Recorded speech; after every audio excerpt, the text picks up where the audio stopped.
So when you think of the word meditation, almost always, even for me, what comes to mind instantly? Somebody cross, like the emoji, right? Somebody cross-legged, their eyes closed, their hands like that. And that is a way to meditate, but it is not meditation per se. Meditation is, all it is a technique used to train your mind to become familiar with something. And that's kind of a weird definition, I know. Because we don't really think about training our mind. It's not a phrase that we throw around, like, learning, that's more common, but like training your mind might seem a little strange. But I hope I didn't miss. Oh, Gerard, don't worry. No, you'll be fine for tonight. Don't worry about missing last week's. But maybe you want to catch up after. But no worries. So this concept of training your mind to be familiar in something may seem odd, but if we think about training our body to become familiar in something, well, then we have a lot of examples that we can go to. So think about running. Say you're going to run a race. Now, let's say I'm going to run a race. I am not a runner. Okay, I don't know if you know this about me, but I am not a runner. I honestly can't remember the last time that I ran, which is a good indication that I am not a runner. So if I said I'm going to go run 10 miles, that might not end that well for me currently. Maybe I'll make it a mile or two, and then I'm not feeling, my knees are hurting. The next day, oh man, I'm sore, right? But if I was really dedicated to trying to run this 10-mile race, I would train a little bit, right? And I'm going to train a little bit each day. So today I'll go out and I'm going to run for 5 minutes. Maybe then I do that for a week. Next week I do it for 10 minutes, right? And over time, all of the things that are required for training my body to be able to run 10 miles, it starts to compound on each other, and it starts to make it easier for me to run those distances. I don't know if running 10 miles is ever really easy, but it makes it take less effort for me to do that, right? And that's purely from repetition, from familiarity, training my body both physically but also mentally in how to run 10 miles. Don't run too fast in the beginning. That's like a mental thing, right? Don't run too fast in the beginning. You're going to get tired, right? So there's mental and physical components to training our body. And the key relationship here between familiarity and its output is that the more familiar you are with something, the more familiar your body is with walking or riding a bike or whatever, the easier it comes, right? It comes more naturally with less effort. The same is true for your mind, right? So when people are like, "Oh, if you meditate, you'll be relaxed." Meditation doesn't create relaxation at all. It is training you to become familiar with relaxed you, right? That version of yourself that is relaxed, that version of yourself that thinks about problems objectively, that isn't getting worried about things that you can't control, which is something we're going to talk about today. That version of you exists. Sometimes we're like, no. But if you really think hard, you can remember times that you're like that. That version of you exists. We want it to show up more often, right? And that's where meditation helps. It trains us to become so familiar with relaxed us that relaxed us begins to show up with less effort, just like training, right? Just like riding a bike. We can ride. Some people can ride a bike with no hands. That's like what? It's all from practice, right? So when you think of meditation, I want you to think of training and familiarity. Now, this goes both ways. So you think about something like anger.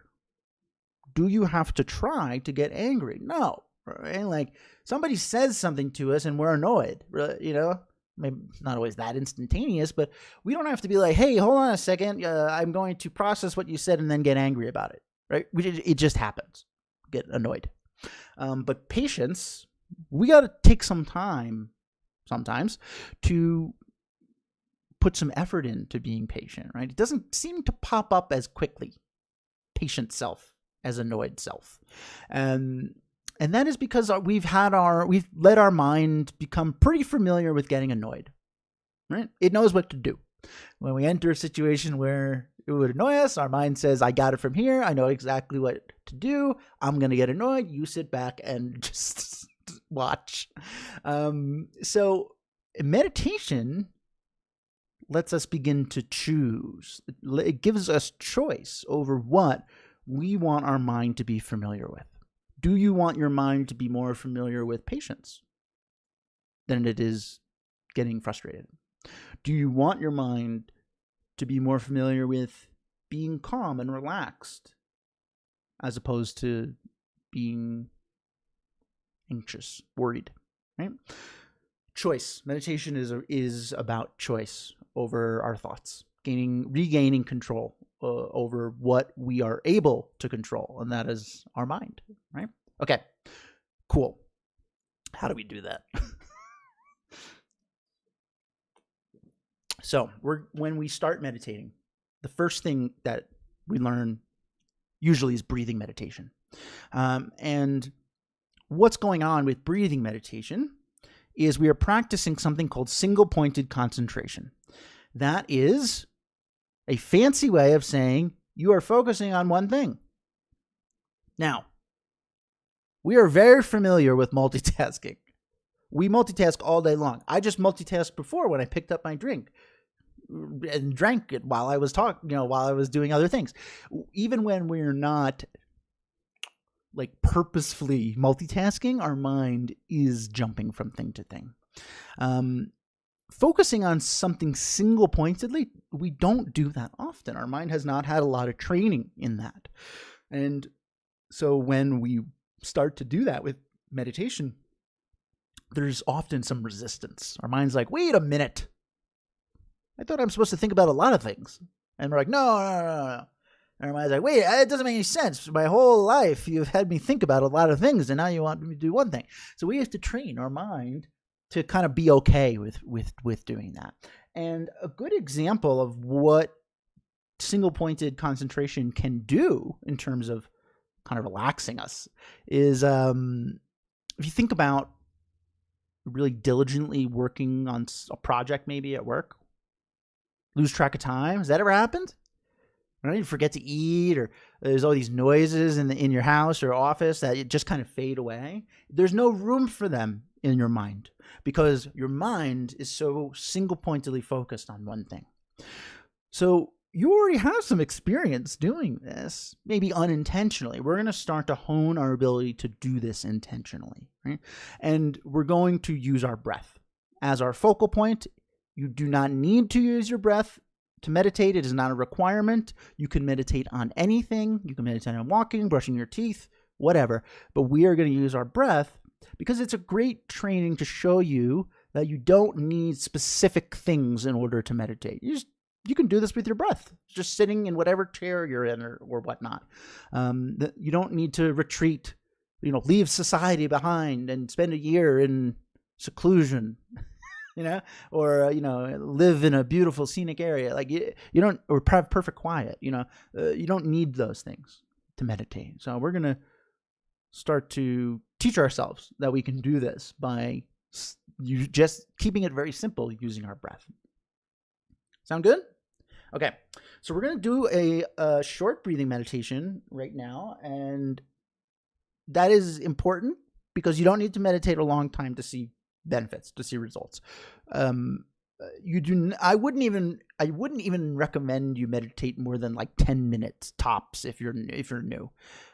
Consistency is the most important thing, right? If I'm training for that race that's coming up in a month and I go out and run 10 miles one day of the month, it's not really going to do that much. But if I train a little bit each day, probably going to go a little better, right? When it's race time. I don't know why I'm talking about racing. I'm not a runner. Okay. So get comfy. You do not need to sit on the ground cross-legged in the stereotypical meditation position. You can sit in a chair. You can lay down.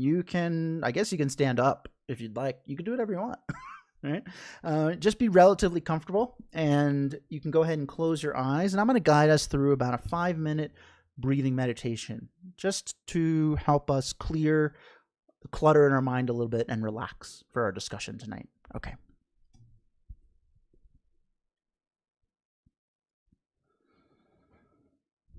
Whenever we start a meditation, first thing we always do is check in. Ask yourself, how am I feeling right now? In this exact moment. Maybe you are happy. Maybe you are upset. Maybe you are bounding with energy. Maybe you're tired after a long day. Whatever it is, it does not matter. We're not doing anything about it. We're just noticing. We're practicing taking an interest in what our mind is up to. This is called mindfulness, an active awareness of your own thoughts moment to moment for the purpose of being able to respond skillfully to those thoughts.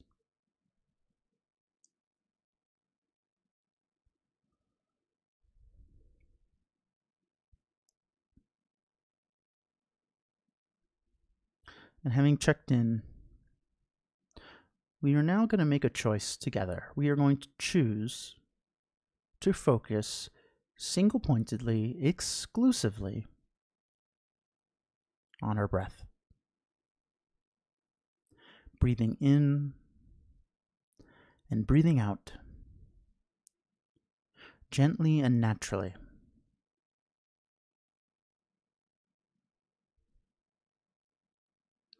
You do not need to take big, deep breaths. You do not need to forcefully exhale the air. Just breathe as you normally would, however that is. In and out. And allow yourself to relax a little bit into your chair or cushion.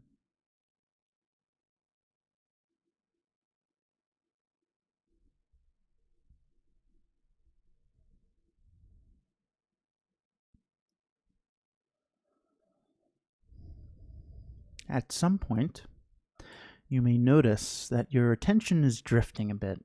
It's fluttering between focusing on your breath and focusing on something else. Maybe you're thinking about something that happened earlier today. Or maybe a thought about something you have to do later after this class ends. Whenever a thought like that pops into your mind, we can just gently say, not right now, to those thoughts. We'll get to them later. And then guide your attention back to breathing. In, out, gently, naturally.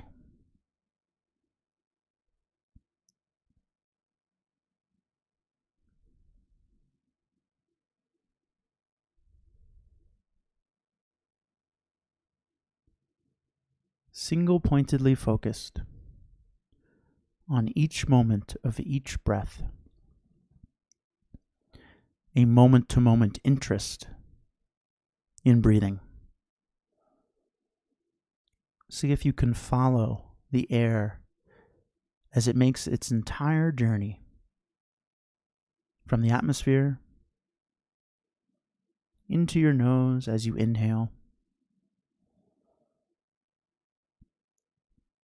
and then back out to where it came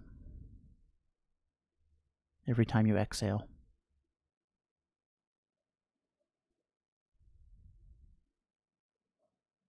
Following the air in and out as you breathe gently and naturally.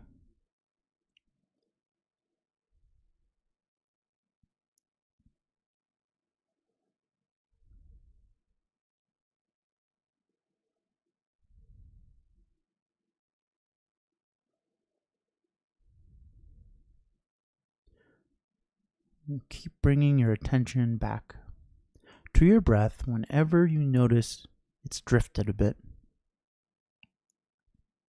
This process of choosing to focus single-pointedly on your breath, noticing when your attention drifts, and then being able to bring your attention back to breathing. That is meditation. You are doing breathing meditation right now. You are training your mind to be calm, to access peaceful you. You are training your mind to focus on what you want to focus on. Choice. How wonderful.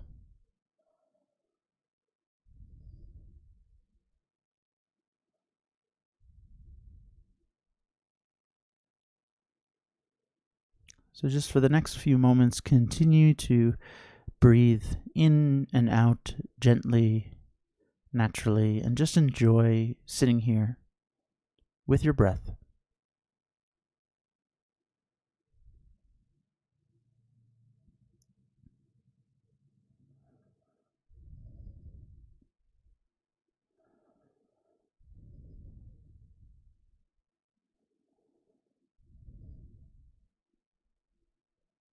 Okay, when you're ready, you can open your eyes.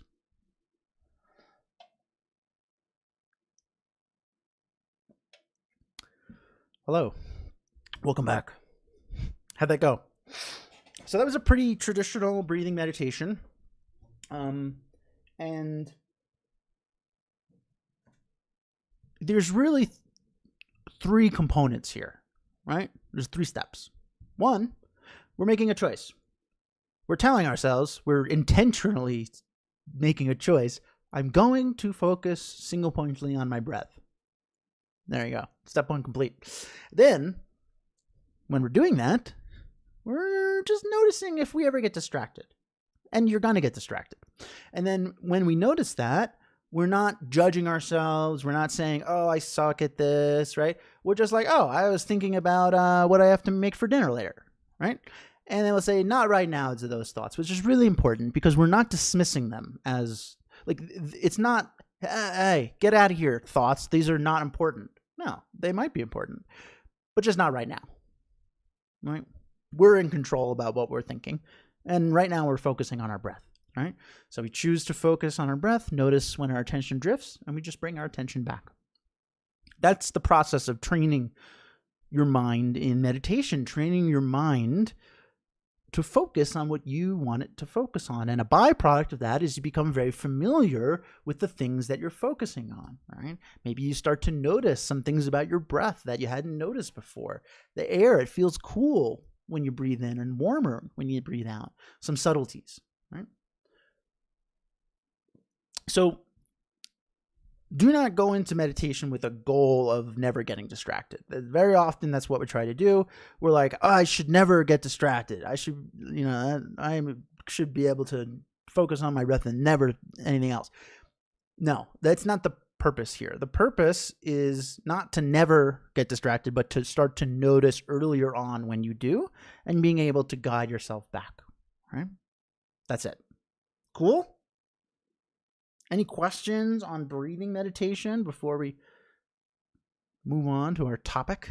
If you do have any questions that you think of later, you can always ask me.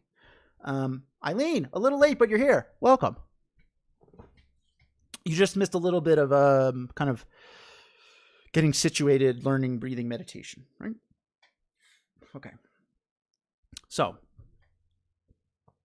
we're going to talk about a specific topic today, and this topic is advanced. Last week we were talking about attachment, also advanced. Sharon, I'm enjoying the easy style of communication. Thank you. Yeah. So look, I'm a normal guy. I don't know if you noticed. I play video games and I have trouble waking up in the morning, and I'm just normal, So sometimes when we think of meditation, we're like, oh, that's not for me. That's for like someone a little out there or whatever. But all meditation is just purposeful thinking, purposeful concentration, right? It's for everybody. You do it already. We're just going to hone your skills to do it intentionally, right? And to do it for good things instead of like fixating on anxiety, right? Because we can use this like mental power of meditation to become really fixated on stuff that causes us mental pain, right? Okay. Thank you. So we're going to talk about something that is a bit advanced in meditation world, but it's really important. And I think that even if you're new, this topic is something that I think everyone can relate to. And my goal here is for you to walk away from this discussion having been like, oh, I hadn't really thought about that. That's it. Not like some mind-blowing revelation about, dealing with uncertainty and stuff like that, but just shaking up your mind, getting interested about this stuff. That's a huge part of self-reflection and meditation, right? So we're going to talk about impermanence and uncertainty, right? So this concept of being certain about things, wanting certainty in our life. And it ties into our discussion last week. So if you missed last week, after this class, you might want to go check that out. There, you might be like, oh, that's where attachment comes in. That was the topic for last week. All right. So we don't really like when things are uncertain. I don't know if you've noticed, right? We get frustrated, right, when things don't go as planned, right? We spend a lot of effort in our lives trying to create certainty. It is something that we seek, right? Something that we attribute to happiness too, certainty, right? Which is kind of where the attachment thing comes in. Last week we spoke a lot about to-do lists, right? Which are a great thing for staying organized, right? But there's some subtle implications in to-do lists that are really interesting to think about. So what is a to-do list? I'm going to wake up at 7 o'clock in the morning. Then I'm going to have coffee. And I'm going to sit and I'm going to read the news for a half hour in a very relaxed state. And then I will drive to my job where I will arrive on time. And I will work on project A exclusively until 11 and with no interruptions from anyone, right? And the list, goes on. And what happens? Then it falls apart. We wake up late, right? So a to-do list is a snapshot of our attempt at creating certainty in our day, right? If I can do this, and then this, and then this, and then this, and then that, that's a good day. That's a productive day. I succeeded at the day. Right? And so we're setting up this prerequisite of what will make our day good, happy, positive, productive. Right? We also have kind of internal to-do lists, right, about our life. I want to be married at age whatever. By the time I'm so and so, I want to have a house. By the whatever we have, it's like this kind of subconscious to-do list, checklist, barometers of success for us, right? I want to do this, and then this, and then this, and then this, and if I do that, then my life is good, right? So these are examples of us trying to determine how things should go in our day, in our life. It's, some to-do list can be very, I'm going to find these things in the grocery store. It's, a little minor, but it's still the same concept, right? I'm going to find this, and then this, and then this, and then this, and then this, and then this, and then I'm going to have everything. It's going to be great, right? So we determine how things should go. And then if they don't go that way, what happens? We're annoyed. Get disappointed, I guess is a good way of putting it, right? Disappointment is when things don't go as we planned, when things go differently than they should have, right? Or even, a kind of definition of frustration or anger is things should be different than they are, right? When things don't go as we planned. Certainty and disappointment are linked, right? We determine how things should go. We become very attached to that outcome that we've crafted. And then if it doesn't go exactly that way, we're annoyed, we're frustrated, right? And the issue here is not to-do lists. Plan away, plan everything, okay? But there's a very big difference between it should go this way and ideally that would be nice if it went this way, right? We're trying to create certainty in an environment that does not really certainty very regularly, right? Is certainty out there? Is certainty out there? A lot of things that seem like, if I can just get this job, this new job, then I'll be happy, right? We're certain. Look, it's very simple. If I get this job, then I'll be happy, right? But then maybe we get the job and we're, happy for a little bit, and some years go by, and, now this job annoys us, or there's something else that we want to get happy, right? So we're crafting constantly in our day this desire for certainty in an environment that is inherently pretty uncertain, right? The things around us are uncertain. Our lifespan is uncertain. How much happiness we'll derive from our job is uncertain. If the grocery store will have the vegetables that we want in stock is uncertain, right? Ellen, produces anxiety when my day doesn't go as planned. Yeah, right? We're like, hey, and like the subtle implication is, well, my day is ruined. This is not a good day now because it didn't go exactly as I planned. All right? We're trying to do something that is not always possible to do, right? Yeah. So searching for certainty in a kind of uncertain world is very intimately linked to being frustrated. We're setting ourselves up to being frustrated, or for being frustrated, right? Like if you were looking for buried treasure on an island, I go, hey, it's not on this island. It's not on this island. And you're like, no, it's here. And I go, no, I'm telling you, I know it's not here. I've already searched all of these holes looking for this treasure. It is not here. And you go, hey, it's here, right? I just got to keep looking, right? And what's going to happen? You're going to get frustrated, right? You're looking for something that is not there, right? We're looking for certainty in an uncertain life, right?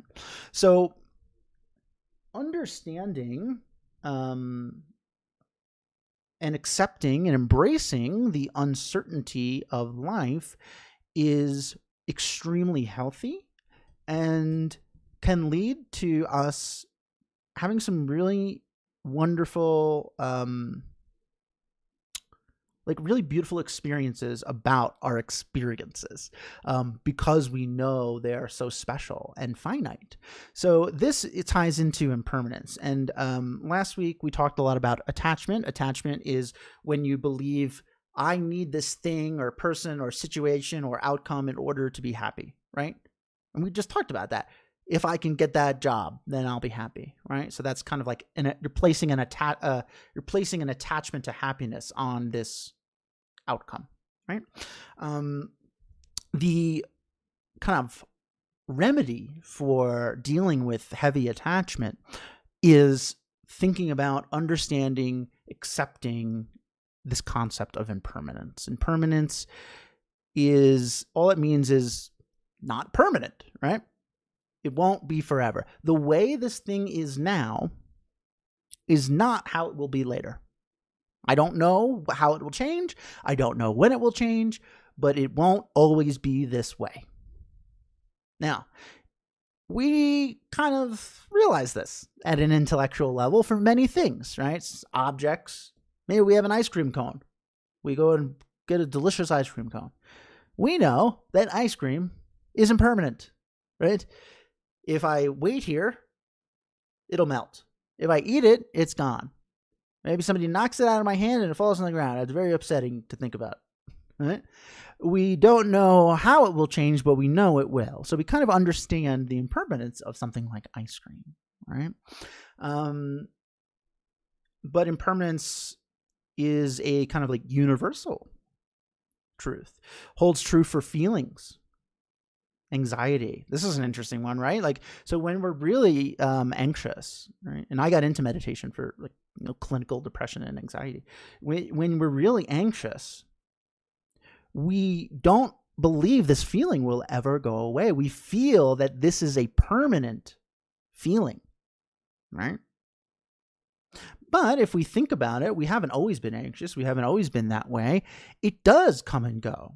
Sometimes it stays for a while and sometimes it stays for not a while, right? But it is sort of like a passing storm, a passing cloud. There is impermanence to our feelings, right? Especially something like anxiety can be very difficult to think about in this way. People, relationships, impermanent, right? This person's my best friend. Well, sometimes that changes, right? Relationships change, right? We fall in love with somebody, maybe then we have differences and we go separate ways. Like, things are impermanent, right? And at its highest structure, really, our life is impermanent. We don't know how long we'll be here. We have an assumption. I should live to blah blah blah, but we don't know. We see it all the time. Tragic accidents and stuff like that. It's just, there is, when we take a step back and look at the world, it's so drenched in uncertainty that it's no wonder that we're having trouble finding certainty when we're really looking for it. The concept of impermanence is essentially realizing that uncertainty is the nature of things in a way, right? So we do understand this to a certain degree, right? But there's a kind of a difference between intellectually understanding it and kind of experientially understanding it, really internalizing it. And I think one of the best examples of how impermanence and meditating on it and thinking about it can be really beautiful and positive is thinking about bubbles. Now, I don't know, when's the last time that you saw somebody blowing bubbles? You dipped it in the little, is it soap? I don't know what it is. It's magic, right? Let's say you're in a park and you see somebody with the big bubble wand. You ever see that? They're oh, it's cool. These bubbles are huge. And I don't care how old you are. You're stopping to watch these bubbles. We are captivated by bubbles, right? They're cool. Not just for kids or whatever. They're like mesmerizing, right? And bubbles are something that we firmly know, intellectually internalize. We just understand that they are impermanent, right? There's not a doubt in our mind. There's no part of us that thinks this bubble will last forever. Like we just know that they're impermanent, right? We don't know how long the bubble will be. Jody likes bubbles. Everyone likes bubbles. We don't know how, what the shape of the bubble will be, or will it hit the ground, or will it just float away and then pop, or, will it be a tiny one or have a very prominent reflection? Like, there's all these things about bubbles that we don't know, right? But we do know, the only certainty that we do know is that it won't be here forever, right? The only uncertainty we know is the uncertain. The only certainty we know about bubbles is their uncertainty. Right? So what happens because we know that? We don't get upset when they pop. When a bubble pops, we're not like, oh, you gotta be kidding me. This bubble popped. I was looking at it. We're like, oh. I feel like I'm a kid. Like, oh, a bubble, But we don't get upset. It's expected. We know it, right? We knew it was going to happen because we know bubbles are impermanent by nature. And so, because of that, we don't get attached to bubbles.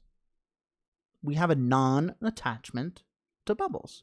And because we have a non-attachment to bubbles, we can enjoy them immensely for however long they're here, appreciate every aspect of them for however long that they grace us with their presence, knowing that every moment they're here is extremely special because it is extremely uncertain how long it'll be that way, right? So all aspects of our life can be looked at like bubbles, right? We don't know how long things will be the way they are, but we know they won't be forever. And then if we can think about that, accept that, be okay with that, find the beauty in that, when things change or don't go our way, the to-do list gets screwed up, it's not devastating. It can still be very upsetting. We can grieve, but there is less of a shock of a shock of this happening because we were kind of ready. Like we understand this truth about things, right? So impermanence is a very interesting thing to practice with meditation. It is often something that people do not like to practice with meditation because it involves thinking about mortality and things not being all the way that they are, forever, right? But it is extremely beneficial to do so because it lets us really appreciate these things moment to moment, right? And it is a really wonderful antidote to heavy attachment to things, right? I'll give a quick example, and then we'll do a meditation on this. When my dad passed away when I was 17, I'm 37 now, so quite some time ago, and I spent a lot of time being very pissed off about that, as you might expect. And I felt very robbed by the powers that be of my time with him. And as I got older, I would think, hey, this is when we would be friends instead of just dad and kid. And it created a lot of frustration, anger in me. And when I started learning about meditation, I've been meditating for about 15 years now, and started learning about specifically impermanence and thinking about things and are they impermanent? Thinking oh, is this going to be like this forever? Oh, I guess not. I started to come back to this moment in my life, and something that it was almost like a little light switch hit, right? And I realized, hey, nobody promised me 80 years with dad or whatever, right? That was something that I assumed I should have this amount of time with him, right? But I had 17 years with him, which is awesome, right? A lot of people never get to meet their dad at all. Some people only get to know them for 5 years. And my dad was very fun and a very cool guy, kind of like life of the party guy. And man, there are so many people in the world that never got to meet him at all, right? And I am so lucky to have had 17 years with him, right? So this is a way that I use some of my understanding of, or learnings of impermanence, the uncertainty of things, to really start to appreciate the time that I had with him instead of dwelling on this time that I lost. And it doesn't mean that it doesn't hurt, but it is a very healthy way of looking at things because it is a realistic way of looking at things, right? So one thing, glass half full with gratitude for it. Yeah, Carol, exactly, right? Like the fact that it is totally uncertain how much time I'll have with this person, and so it's awesome that I had this much time, because it could have been a lot less, right? So this concept of impermanence goes very deep, and I encourage you, if it's definitely like more advanced and something people don't really gravitate to immediately. But something that is cool to do is, as you're going through your day, maybe like, I don't know, you go through your day or whatever, and you think, is this thing I'm holding, this TV remote, is this permanent? Is it permanent, right? Or is it impermanent? Is there certainty? Is there uncertainty, right? To start to think about the world to start to realize the uncertainty of things is really healthy. And it's kind of like a fun little game you can play. At least I think so. You could be like, no, I'm not doing that. And that's fine. Okay, so I'd like to do a little meditation on impermanence. And what we're going to do is we're going to start, like we did before, with breathing meditation to kind of relax, to get settled again. And then I'm going to do a very short kind of like visualization. And we're going to use bubbles, because everyone likes bubbles. So we're going to we're essentially contemplating, which is a variant of meditation. We're going to contemplate on this imagery of bubbles and see if it can evoke some feelings in us about impermanence. Cool? Okay. I know that's a heavy topic, so I appreciate you. Appreciate you being open to hearing it and sticking with it. Okay, so we are going to start with another breathing meditation. So get nice and comfy. Maybe you didn't like your previous seating arrangement. Maybe you're like, Keith has been talking for a very long time and I am very tired now. I will go lay down. That is fine. You can go lay down. It doesn't matter. You can sit on the floor, sit in a chair, lay down, whatever you want. Just go ahead and close your eyes, get nice and relaxed, and I'm going to guide us through another meditation to close out our evening. Okay.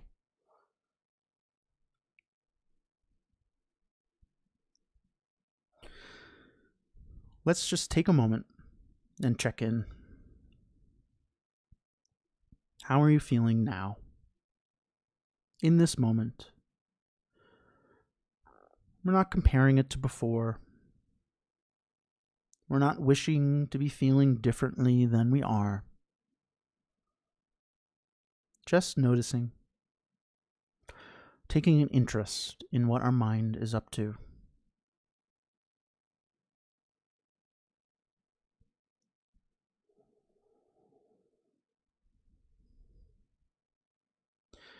And having done that, you can once again turn your full attention to your breath. breathing in and out, gently and naturally.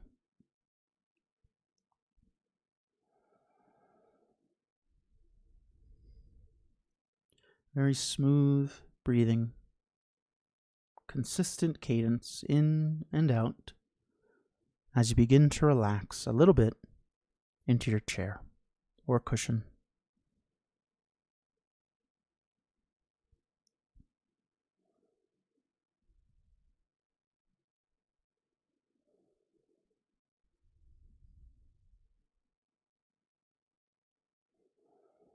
And at some point, if you find that your mind is no longer exclusively focused on your breath, maybe you're thinking about something that happened earlier, something coming up later, no big deal.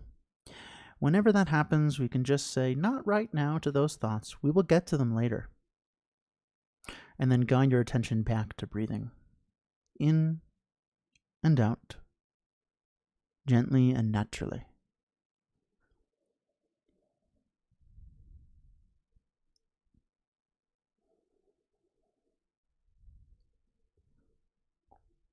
Or taking an interest in the subtleties of our own breath.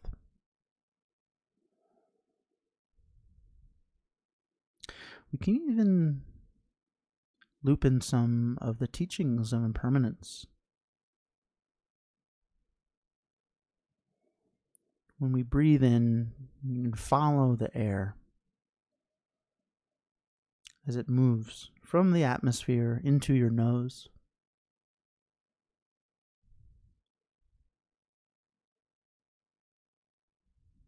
And that air, it sits for a bit.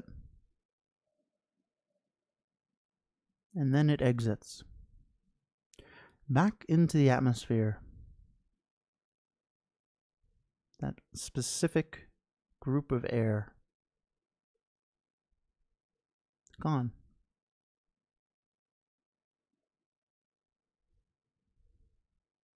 And then another wave of air enters our nose. Nourishes our body. And then exits. A very brief visit, but one that is so important and so wonderful.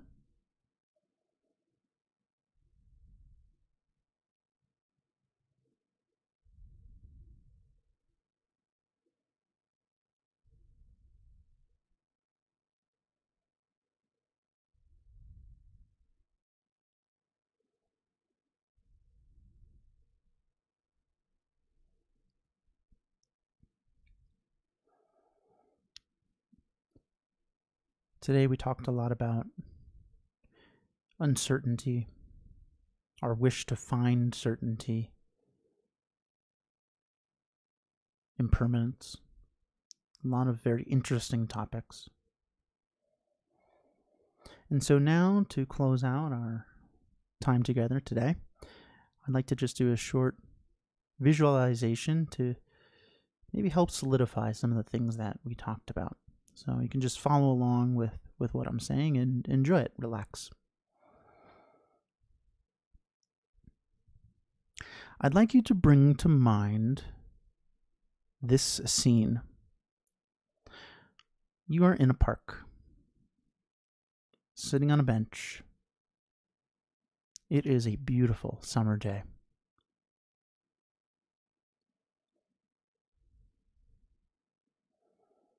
You can feel gentle breeze.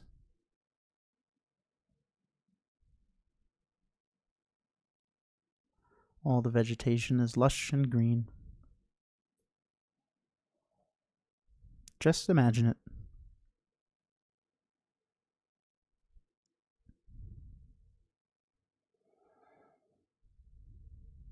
And as you're sitting in the park, somebody sits on the bench across from you. And they have a bubble making machine. They're dipping a stick into the container and then blowing beautiful bubbles into the air. Just imagine it.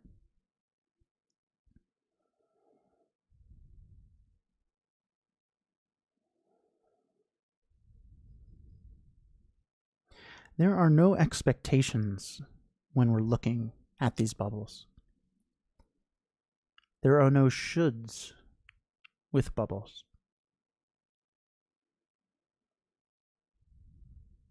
Every time this person creates bubbles, you just watch them. Accept them for what they are, for however long they are. Mesmerized with each one, regardless of its shape, reflection, movement.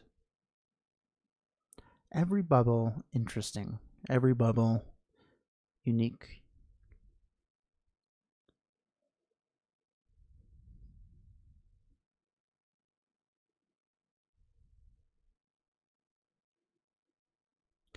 Some of the beauty in bubbles is their uncertainty. They are not uniform. They are unpredictable.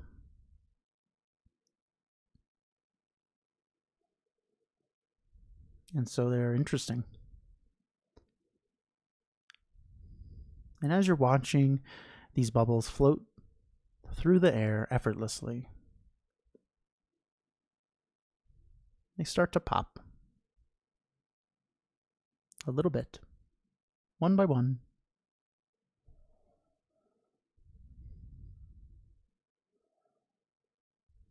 And how does that make you feel? Are we annoyed? Maybe we're a little surprised. Oh, it popped.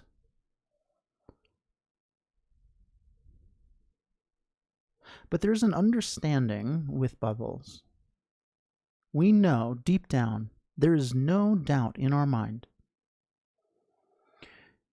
that these bubbles are inherently impermanent. They will not always be as they are.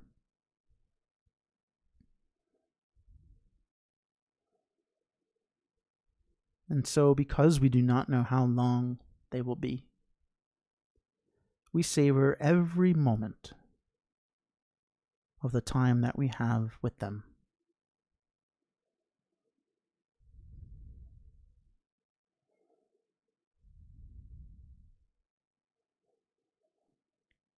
How would your life be different if you viewed things the way you do bubbles?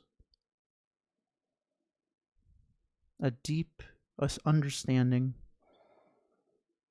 appreciation of their uncertainty. Would it make you love deeper?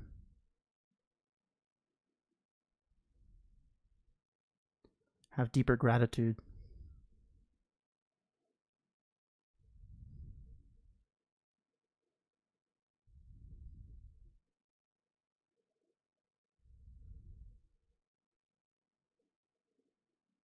So just for the next couple of moments,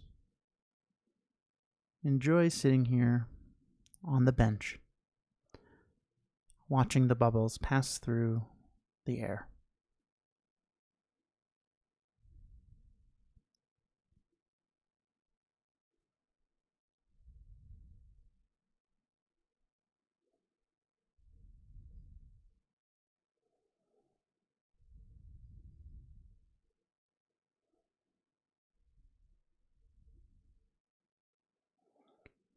Okay, when you're ready, you can open your eyes.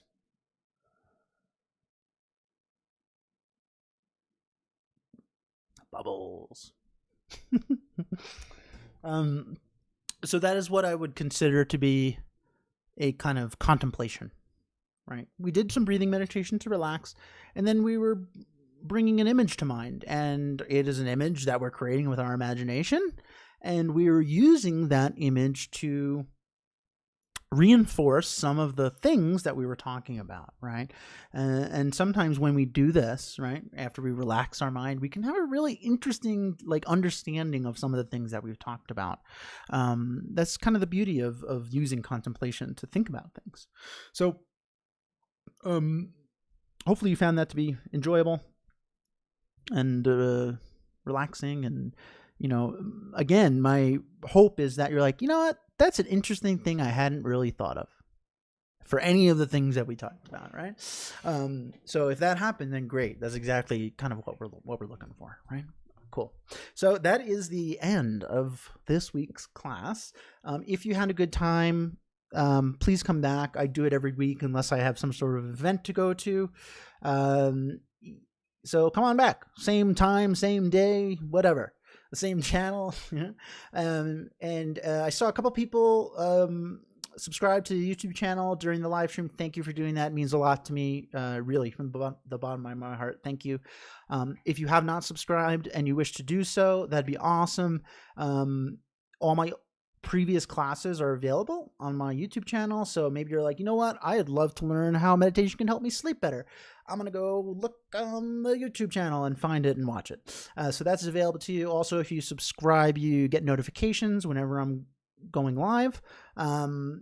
So when you're inevitably doing all these busy things, you're like, oh, it's meditation time. And then maybe you'll come.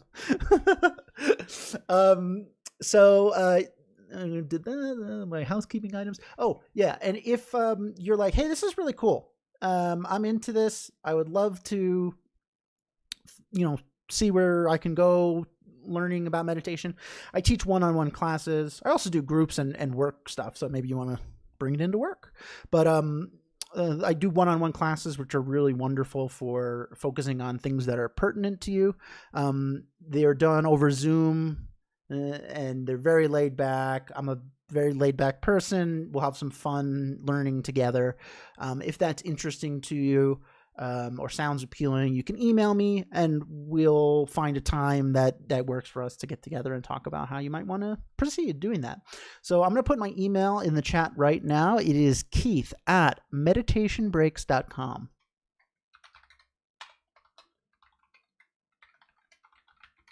That's the sound of me typing. Okay, cool. So that's my email. If you're interested in a one-on-one, go ahead and email me. Got any questions about anything we talked about? Email me. Got any questions about something we didn't talk about? Email me. You can email me. Eileen, thank you for subscribing. That really means a lot to me. Thanks so much. Appreciate it. I'm just going to catch up on all the chats that I missed while I was rambling on and off. Where was I? Oh, cool. Carol, thank you. Janice, thank you. I'm glad you enjoyed the reference, right?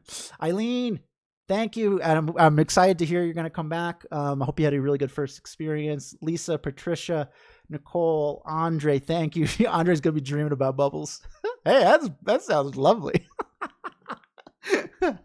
Riley. Oh yeah. Riley. Riley suggested a really good topic for next week about perfectionism. It's something I have not taught in a very long time. I think it's a great thing to talk about. So next week, I'm planning on doing a class on perfectionism. Cool. So get excited. Janice, thank you so much. Gerard, thank you. Jody, thank you everyone for taking the time out of your busy day to be here. I love teaching and I couldn't do that without you. So I do appreciate you being here. Thank you. Have a wonderful evening or day, and I will see you all hopefully next week. Okay, take care.